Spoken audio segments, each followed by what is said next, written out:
You're listening to Autumn on the Air, the weekly podcast that brings you conversations about the impact of research commercialization and the people who make it happen. Join us for interviews with patent and licensing professionals, innovators, entrepreneurs, and tech transfer leaders on the issues and trends that matter most. Keep listening for an inside track on the people, IP policies, and politics changing our world. Welcome to Autumn on the Air. Today, we're diving into the fascinating world of equity distribution in biotech startups, a topic that shapes the futures of inventors, founders, and investors alike. Our guest is Dr. Jahanara Ali, founder of Longitude Ventures Consulting and a lead expert in biotech company formation and venture consulting. Jahan has spent years guiding startups, universities, and investors through the complexities of research commercialization. She's also the author of the insightful three-part series, Dividing the Equity Pie, which analyzes how equity is allocated among academic inventors, founders, and investors in biotech companies that went public between 2021 and 2023. In this episode, we'll unpack the data and stories behind equity allocation, explore the differences between investor launch and entrepreneur launch companies, and discuss the persistent gaps in founder equity. Whether you're an inventor, a tech transfer professional, or an inspiring entrepreneur, you'll find valuable insights and practical advice in our conversation today. Welcome to the podcast, Jahan. So happy to have you here today. Thank you. Well, we're going to talk about a lot of really interesting topics today about equity distribution in biotech startups. But before we even get there, tell us a little bit about how you ended up in biotech and in venture consulting to begin with. Okay. By the way, Lisa, thank you so much for having me today. I really appreciate it. So I started out as a scientist, but during my tenure as a grad student, I knew I wanted to move to the business side. And I actually got my break when I was doing my postdoc. I started writing at Rockefeller University. I started writing for the communications department. I covered events, conferences, etc. So I enjoy writing. That writing that I did helped me get a consulting role at NYU's Tech Transfer Office, where I converted patent applications into marketing summaries. And then I worked. That led to my job at Mount Sinai School of Medicine, where I did technology transfer. But one thing about me, I'm always extremely curious. So when I was in tech transfer, I was curious about the company side. So after about 4 years, I joined an early stage biotech company called Mojave Therapeutics, first foray of cancer vaccines and immunotherapies. Mojave got sold about 2 years later. Then I joined an investment fund in New York City called the Partnership Fund, which was an investment fund with an economic development mission. So did a lot of programming, worked closely with government, with the city government, and launched 2 accelerator programs. So I kind of have become this early stage commercialization person. Subsequent to that, I led the entrepreneurship program at Weill Cornell Medicine and also worked at another venture capital firm. So equity, licensing, all of these are really key elements of early stage biotech companies' journey, and that's basically where I play. Wow, that's really impressive breadth and depth of experience. So what motivated you then to focus your research on equity allocation in biotech startups, particularly for academic inventors? So, the tech transfer and the entrepreneurship program. So in my role when I was there at Weill Cornell, I worked closely with a lot of faculty members. And we would cringe, like they would be interested in starting a company. We would find them a CEO and they would say 50-50, it really, as somebody who's a former scientist and enjoys looking at data, that just felt really random. Or others would ask us for our advice on how to divide equity. So I started to do research on this topic. There were many tools. There was so much advice out there. But nothing really resonated for biotech companies. So I was interested in doing this research, but I left Weill Cornell, joined a venture capital firm. When I came back a year later, my friend Lauren, who now leads the Weill Cornell's program, suggested, why don't I look at some cap tables? So that's how I got started. And I kept going deeper and deeper into that. It was really fascinating looking at those SEC documents, which is where my data comes from. Yeah, I would imagine so. And you had, I'm sure, a plethora of information to dig into. And like you said, it was fascinating. So given that, can you summarize the main findings regarding how much equity academic inventors typically retain at IPO? Yeah, so I created a database for 3-year period, 2021 to 2023. And I think that's important because it is limited data. I now had 2 more years. So I think as the data grows, maybe some of the findings change. So I just want to put that out there.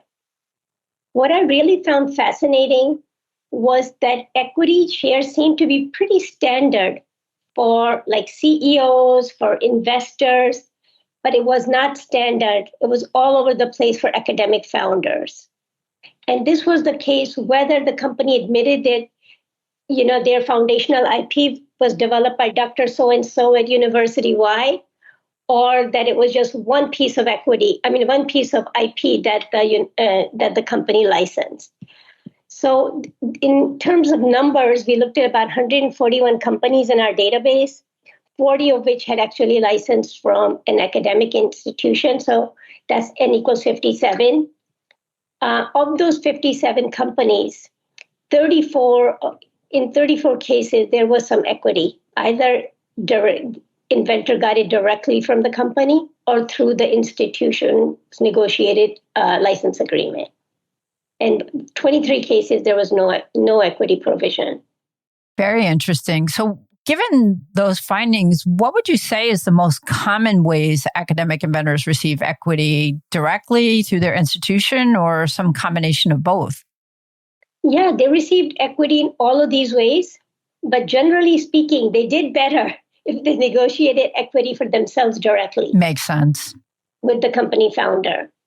When they received equity through the university license, these licenses are redacted in the SEC docs unless they really forget to do that. So I couldn't determine how much equity was there. However, the cap table is there and that is not redacted. Sometimes companies try to, and then they have to find an amended one. So you can always find that.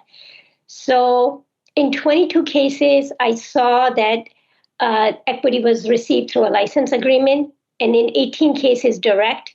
And the reason that number is higher than the numbers that I indicate, like 34 who actually got equity, is because in 5 cases, there was an overlap, where there was an equity provision in the license as well as direct to inventor. So based on this research you did, what factors did you find influence whether an inventor gets equity or not? So that's a really good question, Lisa. I had hypothesized that founders who develop foundational IP, meaning that their company is based on that IP, would get a lot of equity, or the inventor who took an operational role would have more equity than the inventors who stayed in academia, or if you were a world-famous name, you'd have more equity. Well, guess what? I was surprised that there were world-famous researchers with very little equity. There was foundational IP developed at a university where no equity was negotiated. So, for now, what I would like to say is the inventors who were savvy enough to realize the value of their tech and the contributions, they did the best. That's why I think it's really important to educate the faculty members and the licensing offices on this data, because I think that changes outcomes. It certainly sounds like it based on the research you did. And so keeping kind of on that topic of education, what best practices have you observed amongst universities or tech transfer offices when negotiating equity for inventors? Maybe like the Stanford approach, or maybe you saw some other ones in your research. Yeah, so one thing I had commented in one of my posts was that I noticed Stanford had a clause in their licenses giving equity to inventors. And I was like, wow, they're really way ahead of everyone else. And I thought that was pretty amazing. Then at the autumn meeting, where we had a chance to meet as well, I had the opportunity to discuss this with Kathy Koo, who, as you know, is a former head of Stanford's tech transfer office. And she explained to me that the reason I saw that was because Stanford did not want to hold on to the equity for the faculty members, as many universities do. Right. So they just did that right from the outset. If they negotiated 5%, whatever their royalty policy is, they issued equity right then and there to the inventor.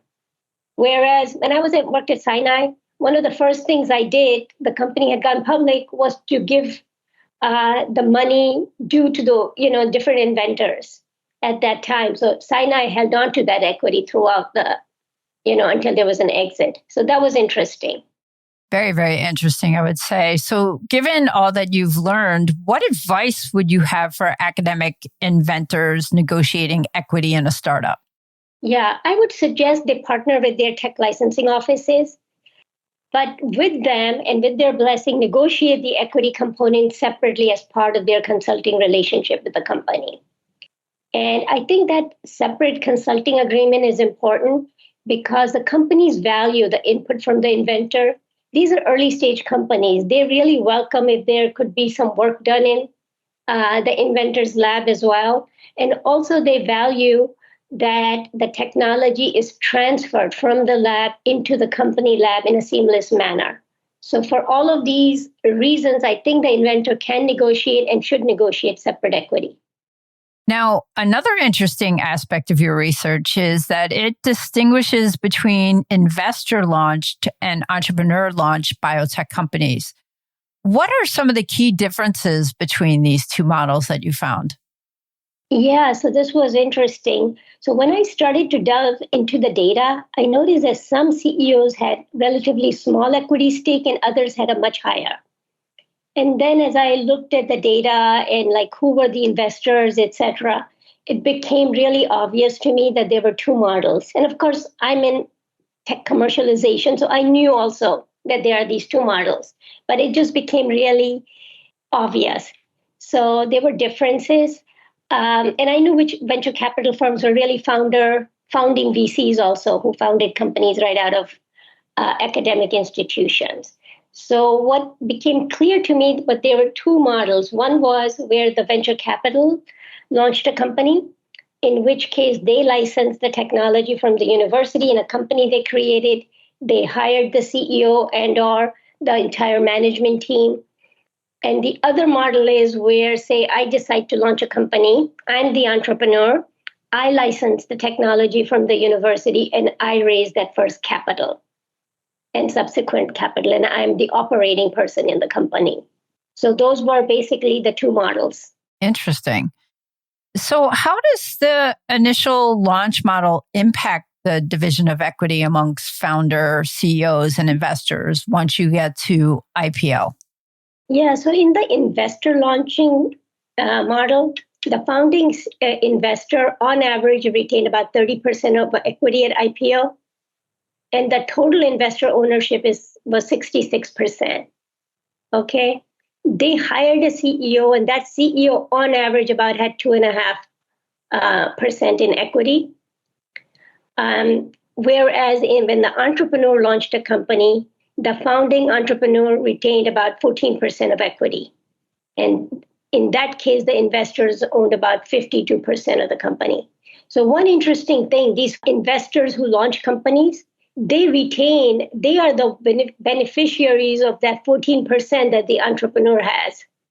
Interesting. And how about equity stakes for CEOs in these various models? And why do you think these differences in these equity stakes exist? So the CEO that is hired, right, it's usually an experienced person. In the investor model, they have 2.6%. And in the entrepreneur launch model, usually that entrepreneur becomes a CEO. So when I say 14%, that person is generally speaking leading, in almost all the cases, was leading the company. Right. In some cases, there were two founders. One was a chief scientific officer and one was the CEO. So how does the amount of capital raised differ between the investor launch and the entrepreneur launch companies? And what do you think the implications are for equity dilution? Yeah, that's really an interesting question because one of the things I saw that the companies launched by VCs raised over $100 million. Wow. A lot more money than what an entrepreneur launched company was able to raise. So we're talking about on average 275 million versus 140 million. That's huge.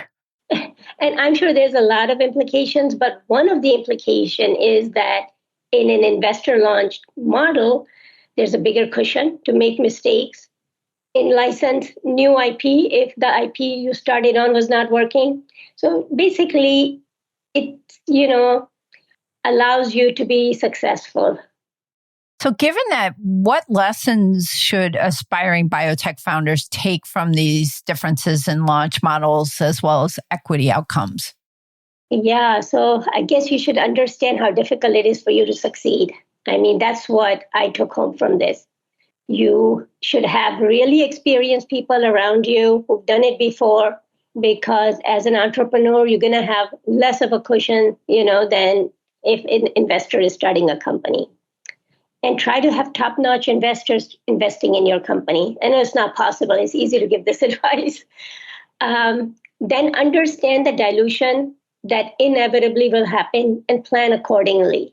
So if you're an entrepreneur and you're going to share 50-50 with the faculty member, know that, you're going to be running the company and you may have very little equity at the end. So give equity sparingly. That's the other. Well, I want to keep on this topic because the next thing I want to ask you is, given all your analysis of founder equity at IPO, what would you say the percentage is of founders that typically remain on the cap table by the time of IPO? And can you tell us or give us an idea roughly of how much equity they retain? Yeah, so in our data set, there were about 243 founders in this 3-year period. And about 51% were on the cap table at IPO. That means the other 50% just dropped off for whatever reason. The founders that remained on the cap table, on average, had about 13% equity in the company, which is in line with the 14% that I told you. These are founders who were CEOs, and they had equity from the beginning, and that's how much they were able to hold on to. By the way, this Lisa, this 13-14% is very similar to on the tech side too. When I talk to founders on the tech side, they're like, okay, at the end, founders should have about 15% of the company. So not much of a difference between biotech and tech, so to speak, which is interesting. Yeah. I thought biotech would have less, so that's... Yeah, I would have thought so too. So very, very interesting. So given this research you did, what factors contribute to founders losing their equity stake before IPO? So it could be a whole host of them. It can be dilution, recapitalization, the person, if the company doesn't have money, person may leave the company. Dilution happens. If you're going to raise money, dilution will happen. So that's something everybody needs to deal with. The new investors will always have the upper hand, and everyone has to accept that dilution because the alternative is the company not getting the investment. I actually recently read a post by an angel investor who said she's not doing angel investing again because the company that she invested in did really well and she got zero. And that's just because the latest investors, have the upper hand. And sometimes if people leave, like a founder leaves and founder has a lot of equity, companies will recapitalize and reallocate that equity. So that happens too. So if you don't stay at the company, you sometimes end up losing your equity. Yeah, sounds like you came across quite a few painful lessons in that research. Yeah, I've also worked as an investor, so I saw people companies doing that. I'm sure you've seen a lot, for sure. Yeah. So a topic that's near and dear to my heart and something we've talked about here before on the podcast is gender disparities among founders. And not surprisingly, in reading your series, you found significant gender disparities. Can you share with us more about what you discovered regarding women founders and their experiences in biotech startups? Yeah, so I can't talk about experiences. I can talk about numbers. I haven't talked to these women. But what I discovered in this data is about 85% of the founders were male, 10% women, and in 5% of the cases, it was investors starting companies. And when I say 85% men and 10% women, that is because some management team or founding teams had male and females there. So I think in over these 3 years, the management teams that were only female, maybe there were only 2 or 3 companies. So I was surprised. It was like, I really was surprised that it was even worse than I thought it would be. Yeah, it's really disheartening, isn't it? And given the current kind of political situation we're in right now as a country, I have a feeling it's probably only going to get worse. So given your research, what systemic barriers did you find women face in biotech entrepreneurship? And what do you think can be done to try and address some of these challenges? Yeah, so I guess, as I said, I was really surprised at how few women were founders. So one thing women have to understand, those who want to found a company, is venture capital is a relationship business. And if you're a woman who tends to have more relationships, professional relationships with other women, that may hurt you if you consider venture capital is primarily male, especially at the partner level. So for younger women, I would say make sure your professional network has male mentors as well as males who will advocate on your behalf to other people. So these are 2 different things, a mentor and somebody who is willing to advocate on your behalf. 2, there are still stereotypes that hurt women. And I don't know if I can tell you what to do about that, but I have recently come across women in their 20s, early 30s, who basically tell me that, the investors do not believe that a female can be a CTO. So this was in a software business. And so there is this pervasive, belief that women cannot code. So these are, for you and me, these are really shocking. But until women are able to turn the stereotype on its head, what strategies, I'm not going to say whether I advocate or not, what I have seen women do is they use a Band-Aid, and that is to have a male co-founder.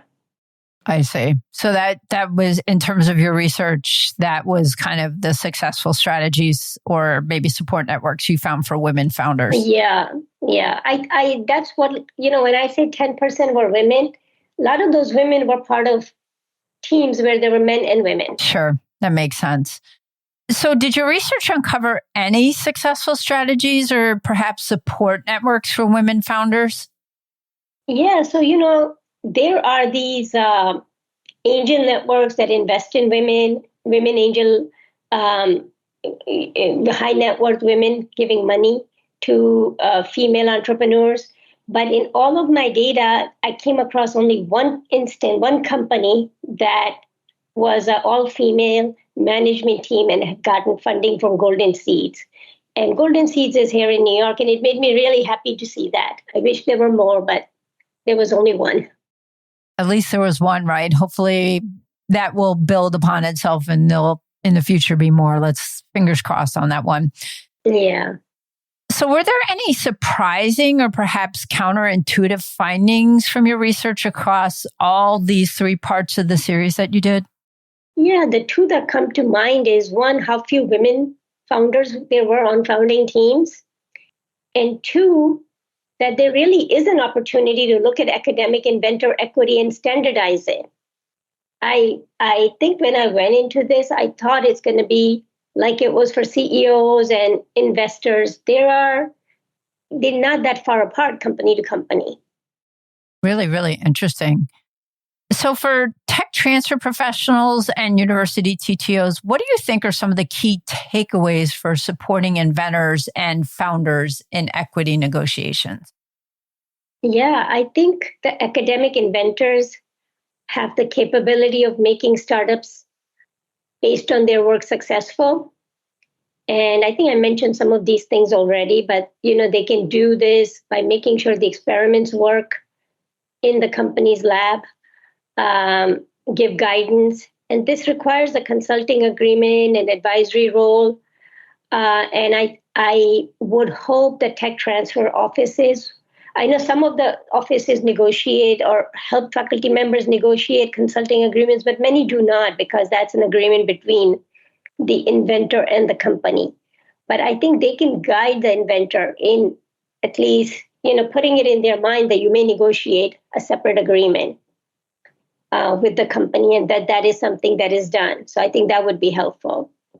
I myself have been involved in at least 3 companies, either as an investor or a team member, where it was so difficult to translate those experiments that worked in the lab, in the inventor's lab, but we had to now make them work in the company lab.